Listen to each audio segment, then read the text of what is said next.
அஸ்ஸலாம் அலைக்கும். இன்றைக்கி நம்ம டிஃப்ரெண்ட் ரெசிபி தான் செய்ய போகிறோம். நார்மலாக நம்ம இட்லி சாப்பிடுவோம். ஆனால் இன்றைக்கி நம்ம இட்லி சிக்கன் மஞ்சூரியன் செய்ய போகிறோம். தேவையான பொருட்கள் பார்க்கலாம் வாங்க.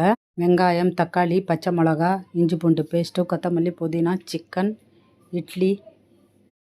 இட்லியை நல்லா க்யூபாக வெட்டிக்குங்க. நம்ம நார்மலாக இட்லிக்கு சட்னி சாம்பார்னு தேடுவோம். இந்த மாதிரி செஞ்சு பாருங்கள், டிஃப்ரெண்ட்டாக இருக்கும். நம்ம பசங்களுக்கு லஞ்ச் கட்டணும் ஸ்கூலுக்கு, இந்த மாதிரி கூட கட்டி கொடுக்கலாம். நல்லா விரும்பி சாப்பிடுவாங்க பசங்க. பண்ணி கடைவாங்க, எண்ணெய் போடுங்க. இட்லியை கோல்டன் ப்ரௌன் ஆகிற வரைக்கும் வறுத்தெடுங்க. உங்களுக்கு எண்ணெய் வேண்டாம்னா நீங்கள் ஏர் ஃப்ரையரில் கூட வறுத்துக்கலாம். இந்த மாதிரி செஞ்சு பாருங்கள், டிஃப்ரெண்ட்டாக இருக்கும். இட்லி தோசைன்னு போர் அடிக்கிறப்போ இந்த மாதிரி செஞ்சு சாப்பிடுங்க, நல்லாயிருக்கும்.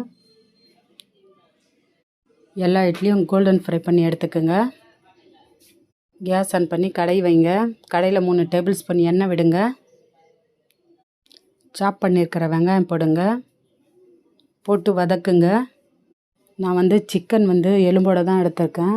நீங்கள் ஹைமா மாதிரியும் செஞ்சுக்கலாம், எலும்பு இல்லாமலும் எடுத்துக்கலாம், உங்கள் இஷ்டம்தான். இஞ்சி பூண்டு பேஸ்ட்டு போடுங்க. வெங்காயத்தை வதக்கிட்டு பச்சை வாசனை போகிற வரைக்கும் வதக்குங்க. இஞ்சி பூண்டோட பச்சை வாசனை போனோடனே சிக்கன் போடுங்க. சிக்கன் போட்டு நல்லா வதக்குங்க. இதை பசங்க விரும்பி சாப்பிடுவாங்க, திரும்ப திரும்ப பண்ண சொல்லி கேட்பாங்க. 1 ஸ்பூன் மஞ்சள் தூள் போடுங்க. போட்டு நல்லா வதக்குங்க.